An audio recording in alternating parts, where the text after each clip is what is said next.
അസ്സലാമു അലൈക്കും വറഹ്മത്തുള്ളാഹി വബറകാതുഹു. Islamic problem and solution YouTube ചാനലിലേക്ക് എല്ലാവരെയും സ്വാഗതം ചെയ്യുകയാണ്. അല്ലാഹു സുബ്ഹാനഹു വ തആല നമ്മളെ മുറാദുകൾ ഹാസിലാക്കി തരട്ടെ, നമ്മളെ വിഷമങ്ങൾ അകറ്റി തരട്ടെ, ഈമാൻ നൽകി അനുഗ്രഹിക്കട്ടെ. പ്രിയമുള്ള സഹോദരി സഹോദരന്മാരെ, ഇന്നത്തെ ക്ലാസ്സിലൂടെ അത്ഭുതകരമായ പവർഫുള്ളായ വീര്യം കൂടിയ ഒരു തസ്ബീഹ് നമുക്ക് പഠിക്കാം. ഈ തസ്ബീഹ് എല്ലാ ദിവസവും സുബ്ഹി നിസ്കാരത്തിന്റെ ശേഷം 3 തവണ നമ്മൾ ചൊല്ലിക്കഴിഞ്ഞാൽ ഒരുപാട് അനുഗ്രഹങ്ങൾ അല്ലാഹു സുബ്ഹാനഹു വ തആല നമ്മൾക്ക് നൽകുകയാണ്. ഒരുപാട് ആളുകൾ അനുഭവിക്കുന്ന ഒരു പ്രയാസമാണ് ശൈത്താനിയത്തിന്റെ പ്രയാസങ്ങൾ, അതുപോലെ തന്നെ ജിന്നുബാധ, അതുപോലെ സിഹിർ, കണ്ണേറ്. എങ്കിൽ എന്റെ പ്രിയമുള്ളവരെ, ഈ തസ്ബീഹ് സുബ്ഹി നിസ്കാരത്തിന്റെ ശേഷം 3 തവണ ചൊല്ലിക്കഴിഞ്ഞാൽ ഇങ്ങനെയുള്ള പിശാച് ബാധയിൽ നിന്നും, സിഹിറിൽ നിന്നും, കണ്ണേറിൽ നിന്നും, അസൂയാലുക്കളിൽ നിന്നും, ശത്രുക്കളിൽ നിന്നും നമ്മൾക്ക് രക്ഷപ്പെടാൻ കഴിയുമെന്നുള്ളതാണ്. അതുപോലെ ഏതൊരു മുഅ്മിനായ മുസ്ലിമായ മനുഷ്യനും ആഗ്രഹിക്കുന്നത് ജഗന്നിയന്താവായ അല്ലാഹുവിന്റെ തൃപ്തിയാണ്.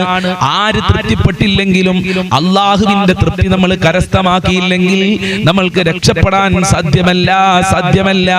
എന്നാൽ അല്ലാഹുവിന്റെ തൃപ്തി കരസ്ഥമാക്കാൻ ഈ പറയുന്ന തസ്ബീഹ് 3 തവണ സുബ്ഹി നിസ്കാരത്തിന്റെ ശേഷം ചൊല്ലിയാൽ മതി. അതുപോലെ നമ്മളെ മനസ്സിലെ വിഷമങ്ങൾ, സങ്കടങ്ങൾ, ബുദ്ധിമുട്ടുകൾ മാറാൻ ഈ തസ്ബീഹ് ജീവിതത്തിൽ ഉപയോഗപ്പെടുത്തിയാൽ മതി. ഒരുപാട് ആളുകൾ ഒരുപാട് പ്രയാസങ്ങളും വിഷമങ്ങളും അനുഭവിക്കുന്നുണ്ട്. മക്കളെ കുറിച്ച് ആലോചിച്ച്, ജോലി പ്രശ്നങ്ങൾ, കച്ചവടത്തിലെ പ്രശ്നങ്ങൾ, ദാമ്പത്യ ജീവിതത്തിലെ പ്രശ്നങ്ങൾ, ആ പ്രശ്നങ്ങളൊക്കെ മാറാൻ, ടെൻഷൻ മാറാൻ, നമ്മളുടെ എല്ലാ ബുദ്ധിമുട്ടുകളും മാറാൻ ഈ തസ്ബീഹ് ജീവിതത്തിൽ ഉപയോഗപ്പെടുത്തിയാൽ മതി. സന്തോഷമുള്ള ജീവിതം ലഭിക്കാൻ, ലൈഫ് അടിപൊളിയാവാൻ ഈ തസ്ബീഹ് ജീവിതത്തിൽ നമ്മൾക്ക് ഉപയോഗപ്പെടുത്താം. അതുപോലെ തന്നെ നല്ല ആരോഗ്യം ഉണ്ടാകാൻ ഈ തസ്ബീഹ് ചൊല്ലിയാൽ മതി. ഒരുപാട് ആളുകൾ രോഗികളാണ്, ഒരുപാട് ആളുകൾ ഹോസ്പിറ്റലുകളുണ്ട്, ഒരുപാട് ആളുകൾക്ക് ഓപ്പറേഷൻ പറഞ്ഞിട്ടുണ്ട്. റബ്ബേ, എല്ലാവരുടെ രോഗങ്ങളും നീ ശിഫയാക്കണേ റഹ്മാനെ. ആയുരാരോഗ്യം നൽകണേ അല്ലാ. മാരകമായ രോഗങ്ങളെ തൊട്ട് എല്ലാവരെയും കാക്കണേ അല്ലാ. നല്ല ആരോഗ്യത്തോടുകൂടെ ജീവിക്കാൻ ഈ തസ്ബീഹ് നമ്മൾക്ക് ചൊല്ലാം. അതുപോലെ തന്നെ ഈമാനിന്റെ പ്രകാശം നമ്മളെ മുഖത്തുണ്ടാവണം. നമ്മളെ ഖൽബിലും നമ്മളെ മുഖത്തും നമ്മളെ ശരീരത്തിലൊക്കെ ഈമാനിന്റെ അടയാളം വേണം, ഈമാനിന്റെ ഒരു പ്രകാശം വേണം. നമ്മൾ യഥാർത്ഥ മുസ്ലിമാണ് എന്നതുള്ള തെളിവ് നമ്മളെ മുഖത്ത് നോക്കിയാൽ മനസ്സിലാവണം.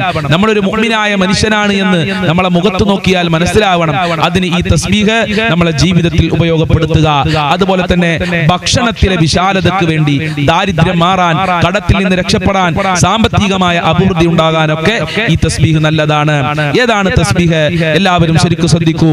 സുബ്ഹാനല്ലാഹി വബിഹംദിഹി അദദ ഖൽഖിഹി വരിളാ നഫ്സിഹി വസിനത അർശിഹി വമിദാദ കലിമാതിഹി. സുബ്ഹാനല്ലാഹി വബിഹംദിഹി അദദ ഖൽഖിഹി വരിളാ നഫ്സിഹി വസിനത അർശിഹി വമിദാദ കലിമാതിഹി. എന്റെ കൂടെ ഒന്ന് ചൊല്ലി നോക്കി. സുബ്ഹാനല്ലാഹി വബിഹംദിഹി അദദ ഖൽഖിഹി വരിളാ നഫ്സിഹി വസിനത അർശിഹി വമിദാദ കലിമാതിഹി. സ്വീകരിക്കണേ അല്ലാ, കബൂൽ ചെയ്യണേ അല്ലാ.